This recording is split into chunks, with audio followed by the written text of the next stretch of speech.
जी जी जी, मेरे प्रिय भाई बहनों, जैसा कि मैंने बताया था कि पाप क्षमा के लिए आज बहुत से भाई बहन, बहुत से लोग पाप क्षमा के लिए बहुत कुछ कर रहे हैं कि हमारे पाप क्षमा हो जाएं, हमारे अपराध क्षमा हो जाएं, हमें क्षमा मिल जाए।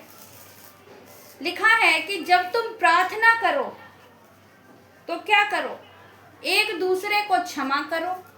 जब तुम क्षमा करोगे, सबसे बड़ी और इम्पोर्टेंट चीज है, जब तुम क्षमा करोगे तब तुम्हारे पापों की क्षमा की जाएगी। और सोचिए मेरे प्रियो कि आपको परमेश्वर ये मौका दे रहा है कि अपने बैरियों के, जो तुमसे बैर रखते हैं, जो तुमसे दुश्मनी रखते हैं, उनके भी पापों को क्षमा करो। जो तुमसे गलत व्यवहार करते हैं, उन बातों को तुम क्षमा करो। और उसके बाद परमेश्वर का वचन कहता है कि तुम्हारा स्वर्ग पिता भी तुम्हारे अपराधों को क्षमा करेगा। सोचिए, आप मनुष्यों के पापों को क्षमा करोगे और तुम्हारे पापों को स्वर्ग पिता क्षमा करेगा। है ना अद्भुत बात। तो मेरे प्रिय भाई बहनों, परमेश्वर चाहता है कि आप क्षमा करने वाले व्यक्ति बन जाएं, और ऐसे ही क्षमा की प्राप्ति होती है, ना कि बलिदान करने से, ना बकरे के लहू चढ़ाने से, ना बैल के लहू चढ़ाने से, ना मनुष्यों को बलिदान करने से। आज मैं देखती हूँ कि बहुत सारे बच्चों को बलिदान किया जा रहा है, बहुत सारे बच्चों को। मैंने कहा ना कि इसमें मनुष्य भी शामिल है। क्यों? उनको ऐसा लगता है कि किसी न किसी की बलिदान दे करके, हम बलि चढ़ा करके हम हमारे पापों की मुक्ति मिल जाएगी या हमारे पाप क्षमा हो जाएंगे। तो ऐसा नहीं है मेरे प्रियो। बहुत सरल सा रास्ता है। परमेश्वर ने अपना इकलौता पुत्र दिया और पुत्र के द्वारा हमें क्षमा प्राप्ति मिल गई। अब कोई बलिदान बाकी नहीं है, फिर चाहे वो कोई विश्वासी हो, फिर चाहे कोई अविश्वासी हो, कोई भी हो मेरे प्रियो, आप सब के लिए, आप सब की क्षमा प्राप्ति के लिए यीशु मसीह क्रूस पर चढ़ गया। अब कोई बलिदान बाकी नहीं है, क्योंकि वो सब मनुष्य जाति के लिए चढ़ा है, सबके पापों के लिए क्रूस पर चढ़ गया। तो अब कोई बलिदान बाकी नहीं है। तो मेरे प्रिय भाई बहनों, पापों की क्षमा यहीं से स्टार्ट है। जब तुम किसी के पापों को क्षमा करोगे तो परमेश्वर तुम्हारे पापों को क्षमा करेगा, और तब जाके तुम्हारी प्रार्थना ग्रहण होगी मेरे प्रिय भाई बहनों। तब जाके आपका पाप क्षमा होंगे और आपको छुटकारा मिलेगा पापों से। जब तुम एक दूसरे के पापों को क्षमा करोगे। तो हम देखते हैं इब्रानियों की पुस्तक, जी इब्रानियों की पुस्तक मेरे प्रियो, जब हम देखते हैं यहाँ पे निकालेंगे 10 अध्याय और उसका पहली आयत क्या लिखा है। जी, की व्यवस्था जिसमें आने वाली अच्छी वस्तुओं का प्रतिबिंब है जी, और उनका असली स्वरूप नहीं है, इसलिए एक ही प्रकार के बलिदानों के द्वारा जो प्रतिवर्ष अचूक चढ़ाए जाते हैं, पास आने वालों को कदापि सिद्ध नहीं कर सकते। तो मेरे प्रिय भाई, जी जी जी, मेरे प्रिय भाई बहनों, लिखा है कि व्यवस्था जिसमें आने वाली अच्छी वस्तुएं प्रतिबंध है, पर उनका असली रूप नहीं, इसलिए उन एक ही प्रकार के बलिदानों के द्वारा जो प्रतिवर्ष अचूक चढ़ाए जाते हैं, यानी कि अपनी क्षमा प्राप्ति के लिए चढ़ाए जाते हैं। लिखा है पास आने वाले को कदापि सिद्ध नहीं कर सकती। प्रति वर्ष मेरे प्रिय भाई बहनों, कोई ना कोई बलिदान चढ़ाया जाता है हर एक फैमिली में, फिर चाहे वो विश्वासी हो या अविश्वासी, कोई भी हो मेरे प्रियो। विश्वासी कैसे बलिदान कर रहे हैं? आज यीशु की मूर्ति के आगे मेरे प्रियो बहुत कुछ होता है, पापों की मुक्ति के लिए, पापों की क्षमा के लिए, जबकि यीशु क्रूस पर चढ़ गया। तो मेरे प्रिय भाई बहनों, अब सोच के देखिए मेरे यीशु क्या कहता है आपसे। वो कहता है मैं तुम्हारे लिए बलिदान हो गया, अब तुम क्यों तेल का क्रॉस बना के लगा देते हो माथे पे? अभी तो काला क्रॉस, काला पता नहीं क्या राख होती है, न जाने क्या होती है, उसको माथे पे लगाना स्टार्ट कर दिया है, क्रॉस बनाना स्टार्ट कर दिया है लोगों ने। मेरे प्रिय भाई बहनों, ये सारी चीजें एकदम वचन के खिलाफ हैं, एकदम। मुझे नहीं पता ये सब चीजें लोग कहाँ से लेके आ रहे हैं। इन बातों को हमें सीखना पड़ेगा। ऐसे बलिदानों से हम सिद्ध नहीं हो सकते। जी आगे पढ़ेंगे, क्या लिखा है सिस्टर? नहीं तो उनका चढ़ाना बंद क्यों न हो जाता। जी इसलिए जब सेवा करने वाले एक ही बार शुद्ध हो जाते तो फिर उनका विवेक उन्हें पापी न ठहराता। जी मेरे प्रिय भाई बहनों, अगर बलिदान करने से अगर पाप क्षमा हो जाते हैं या फिर वे शुद्ध हो जाते हैं या सिद्ध हो जाते हैं, तो क्यों प्रति वर्ष तुम चढ़ाते हो? क्यों? मेरे प्रिय भाई बहनों ध्यान से सुनिए, यीशु मसीह एक ही बार आपके लिए चढ़ गया, आपको दोबारा कोई चढ़ाने की जरूरत नहीं है। भजन संहिता में राजा दाऊद कहता है कि अगर तू होम बलि से प्रसन्न होता तो मैं तेरे लिए कर देता। इसका मतलब परमेश्वर नहीं चाहता कोई होम बलि हो, वो मेल बलि से प्रसन्न होता है, वो धन्यवाद के बलिदान से प्रसन्न होता है, एक दूसरे से मेल मिलाप करने से, एक दूसरे के पापों को क्षमा करने से प्रसन्न होता है, दया से प्रसन्न होता है। मेरे प्रियो, वो सब चीजें हम कब करेंगे? ये हमसे नहीं होगा। क्यों मेरे प्रिय भाई बहनों? क्योंकि हम सोचते हैं एक चीज को चढ़ा दो, फिर उसके बाद हमारा बलिदान स्वीकार हो जाएगा, हमारे पाप क्षमा हो जाएंगे, लेकिन ऐसा नहीं है, ऐसा नहीं होगा मेरे प्रिय। जी आगे पढ़ेंगे, क्या लिखा है? परंतु उनके द्वारा जी प्रतिवर्ष पापों का स्मरण हुआ करता है। जी प्रति वर्ष चढ़ाए जाते हैं। अब सोचिए मेरे प्रियो, कितने बलिदान होते होंगे। जानवर को ले लो या मनुष्यों को ले लो, लोग चढ़ाते हैं शैतान की मूर्ति के आगे, बलिदान होते हैं। तो मेरे प्रिय भाई बहनों, ये सब करने की कोई जरूरत नहीं। यीशु मसीह ने अपना गाढ़ा लहू इसलिए बहा दिया ताकि आप उस पर विश्वास करें, आपके पापों को वो क्षमा करें और आप एक दूसरे के पापों को क्षमा करें, और तभी आपकी प्रार्थना स्वीकार की जाएगी। चाहे आप कितने भी बलिदान चढ़ा लो, कितना भी कुछ कर लो, आपके पापों की क्षमा नहीं होगी। जी नहीं होगी। जी आगे पढ़ेंगे, क्या लिखा है सिस्टर? क्योंकि यह अनहोना है कि बैलों और बकरों का लहू पापों को दूर करे। जी अब देखिए, यहाँ पे वचन क्या कहता है कि ये अनहोना है। ना बैलों का लहू तुम्हारे पापों को दूर कर सकता है, ना किसी और जानवर का लहू तुम्हारे पापों को दूर कर सकता है, ना ही किसी मनुष्य का लहू। मैं मनुष्य को क्यों कह रही हूँ, आज बहुत से बच्चों का बलिदान हो रहा है मेरे प्रिय भाई बहनों। ये मूसा के टाइम पे कभी हुआ करता था, जब सोने का बछड़ा बनाया था, वहां पे लोग अपने पापों को क्षमा के लिए, बचाने के लिए खुद को, अपने पहलौठे को बलिदान करते थे। जब परमेश्वर से ये नहीं देखा गया तो उसने अपना इकलौता पुत्र दे दिया। अब कोई बलिदान बाकी नहीं है। लिखा है ये अनहोना है, ये हो ही नहीं सकता। तो इस रीति में हम क्यों जाएं? ये व्यवस्था को मानने वाले लोग, बकरे की बलि चढ़ाने वाले लोग, कि मेरे पापों को क्षमा मिल जाएगी, किसी जानवर की या किसी मनुष्य की बलि चढ़ाने वाले लोग सोचते हैं कि मेरे पापों को क्षमा मिल जाएगी। कतई भी नहीं मिलेगी मेरे प्रियो, अनहोना है। वचन कह रहा है अनहोना है।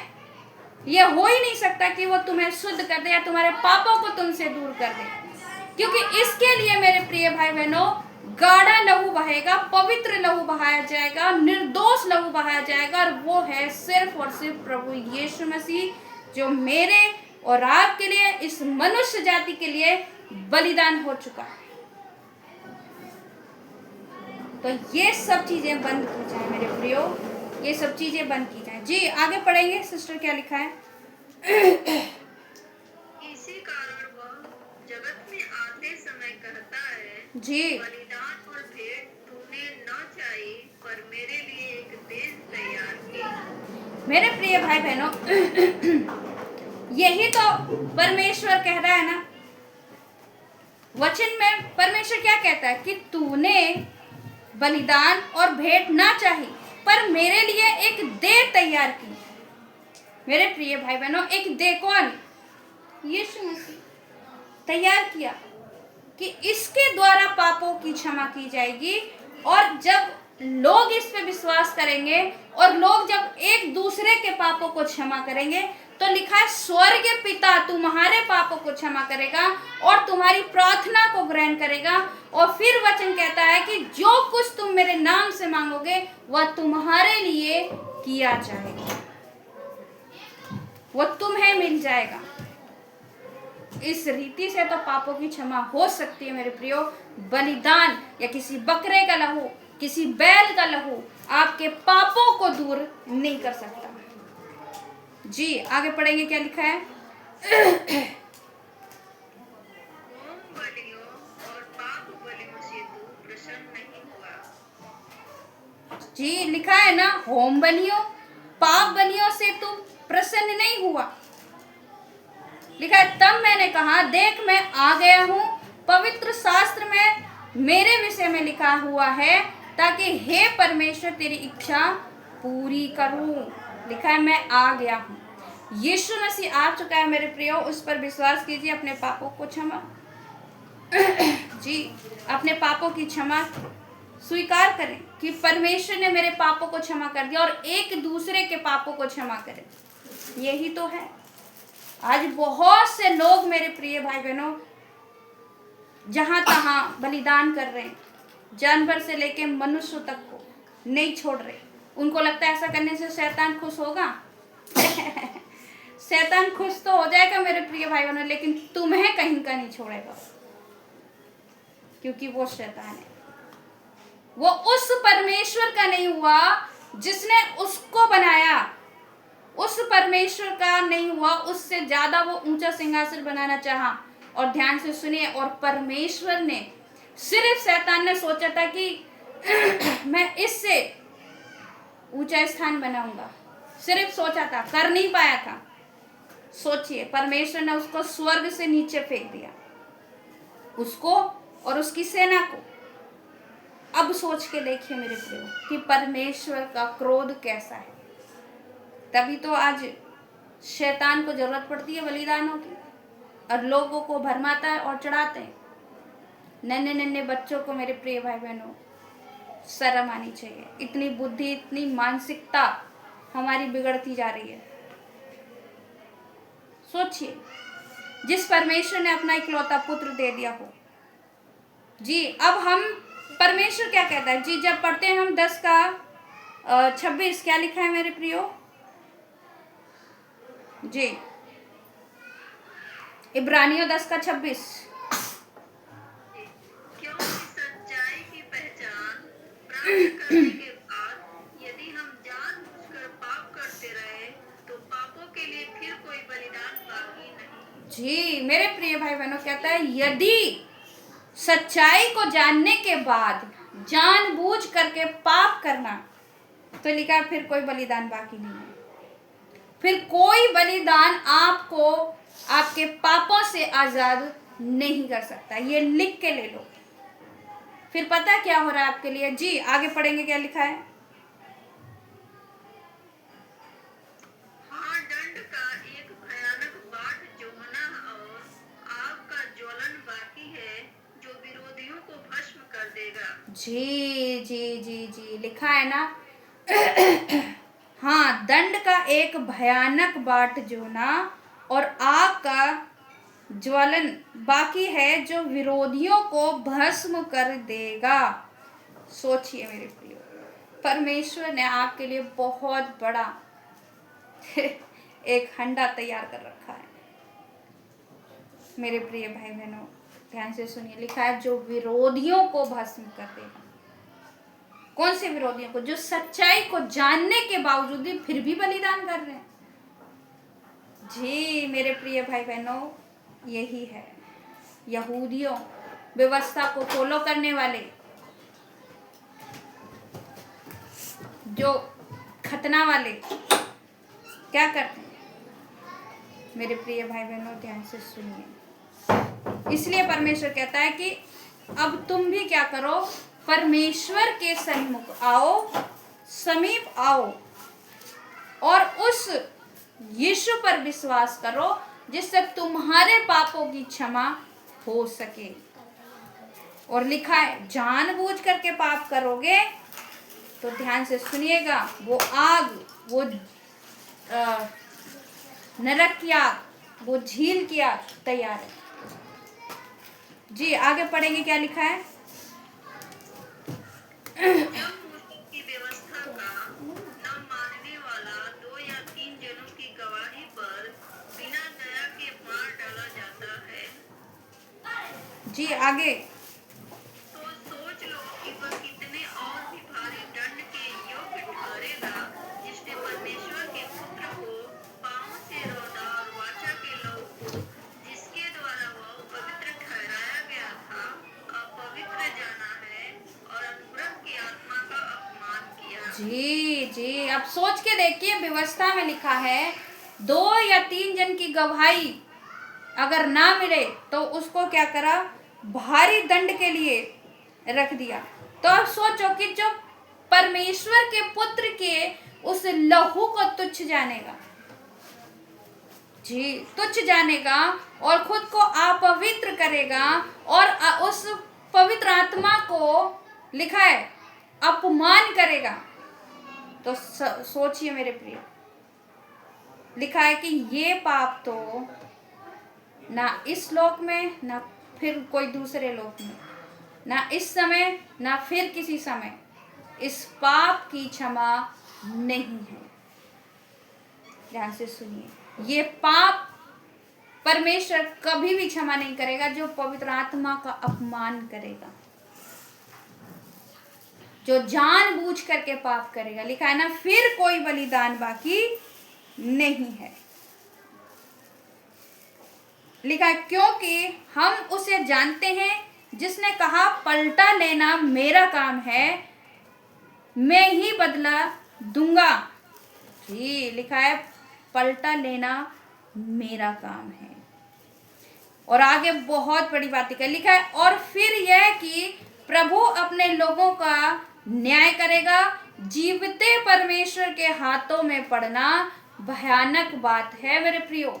जीवते परमेश्वर जिसने अपना इकलौता पुत्र दे दिया हमारे पापों के लिए, हम मनुष्यों के पापों के लिए, अगर हम उसके हाथ में पड़ गए, ओहो, दुनिया में ऐसा कोई नहीं है जो उस बाप के हाथ से उस मनुष्य को बचा ले जिसके हाथ में, मेरे प्रिय भाई बहनों, परमेश्वर का हाथ हो गया। लिखा है ना कि परमेश्वर के हाथों में पड़ना भयानक बात है। शैतान से बचाने के लिए परमेश्वर है, लेकिन अगर परमेश्वर के ही हाथों में तुम पड़ गए तो तुम्हें कोई नहीं बचा सकता। मेरे प्रिय भाई बहनों, यही तो है।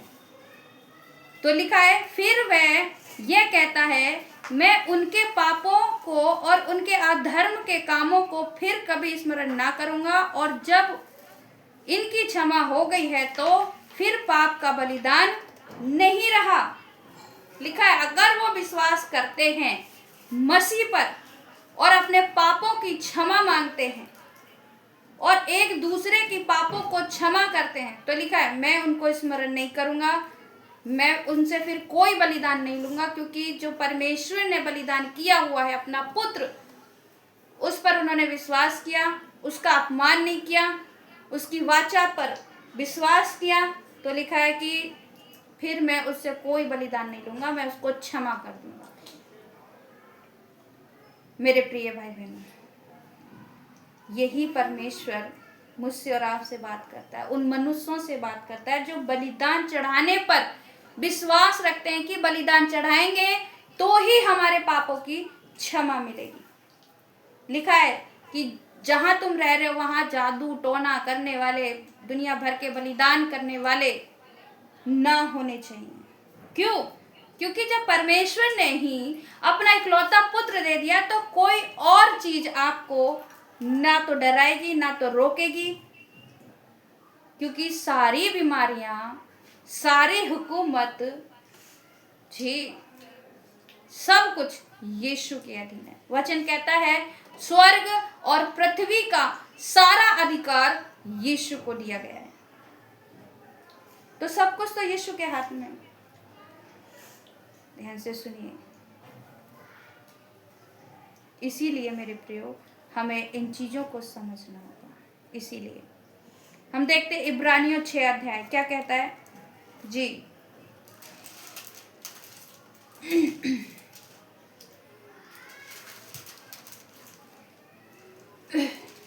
जी मेरे प्रियो, पढ़ेंगे क्या लिखा है इब्रानियों 6 अध्याय, और उसका हम पढ़ेंगे 3, 4, 5 जी।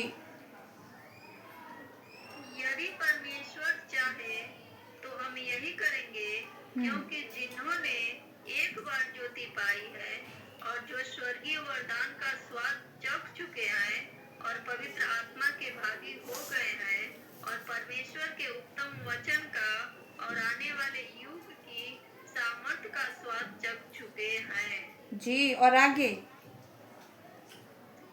यदि वे भटक जाए तो उन्हें मन फिराव के लिए फिर नया बनना अनहोना है, क्योंकि वे परमेश्वर के पुत्र को अपने लिए फिर से क्रूस पर चढ़ाते हैं और प्रकट में उस पर कलंक लगाते हैं। जी जी जी जी मेरे प्रिय भाई बहनों, लिखा है कि यदि वे भटक जाएं, कौन से? जिन्होंने उद्धार को चख लिया है, जिन्होंने परमेश्वर के बलिदान को देख लिया है, उस पर विश्वास कर लिया है जी, जिन्होंने उस की ज्योति को जो यीशु है पा लिया है। लिखा है अगर वो भटक जाएं तो उनके लिए नया बनाना अनहोना है, फिर कोई बलिदान नहीं है। क्योंकि अगर वो भटक जाते हैं या अगर वो भटक के पाप कर बैठते हैं तो लिखा है कि वो यीशु को फिर से क्रूस पर चढ़ाते हैं। अब ध्यान से सुनिए मेरे प्रियो, अगर आप बपतिस्मा लेने के बाद, विश्वास में आने के बाद फिर पाप करते हैं तो ध्यान से सुन लीजिए कि आप यीशु के जख्मों को कुरोदते हैं जी। सोच के देखिए मेरे प्रिय, आपको चोट लगी हो और कोई भी आके, आपका सगा संबंधी क्यों ना हो, आपके जख्म को कुरेद दे और हल्का सा नमक लगा दे, कैसा लगेगा? प्यार से बात करेंगे उससे? एकदम गुस्सा आएगा। तो यही परमेश्वर है, कह रहा है वो न्याय करेगा। ध्यान से सुन लीजिए, कह रहा है ना वो न्याय करेगा। और न्याय के दिन मेरे प्रियो वो किसी की भी नहीं सुनेगा। लिखा है जब तक हम पृथ्वी पर हैं तब तक तो हमारे पापों की क्षमा हो सकती है, मरने के बाद सीधा न्याय होगा, कोई पापों की क्षमा नहीं की जाएगी, कोई तुम्हारी माफी नहीं सुनी जाएगी। अभी आप क्षमा करोगे तो तुम अपने पापों को क्षमा करवा सकते हो परमेश्वर से जी। और उसके लिए मेरे प्रियो कोई बलिदान करने की जरूरत नहीं है, क्योंकि यीशु जब हम पापी ही थे तभी क्रूस पर चढ़ गया। जब हमने यीशु को नहीं जाना था, जब हम अनजाने में पाप करते थे, जब हमें मालूम चला कि अरे यीशु मसीह मेरे लिए पाप पर चढ़ गया, मेरे लिए क्रूस पर चढ़ गया, मेरे पापों के लिए, तो हमने पाप करना छोड़ दिया।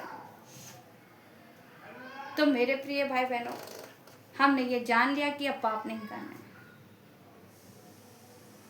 है। मेरे प्रिय याद ध्यान से सुन लीजिए कि परमेश्वर आपसे क्या कह रहा है। जानबूझ के पाप मत करना, जानबूझ के पाप मत करना। पता है कि हाँ, हमें यीशु की वजह से ही हमें क्षमा मिलेगी। लिखा है ना, बिना मेरे द्वारा कोई परमेश्वर के राज्य में प्रवेश नहीं कर सकता। जब तक आप यीशु पे विश्वास नहीं करोगे, जब तक आप उसके लहू में धुल नहीं जाओगे, तब तक आप परमेश्वर के राज्य में नहीं जा सकते। तब तक आपके पापों की क्षमा नहीं हो सकती। तो पापों की क्षमा बहुत आसान है। कोई बलिदान नहीं करने की जरूरत है, किसी का लहू बहाने की जरूरत नहीं है। सिर्फ क्षमा करो, यीशु पर विश्वास करो, और वो स्वर्ग के पिता जिसने तुम्हें बनाया है, वो तुम्हारे पापों को क्षमा करेगा।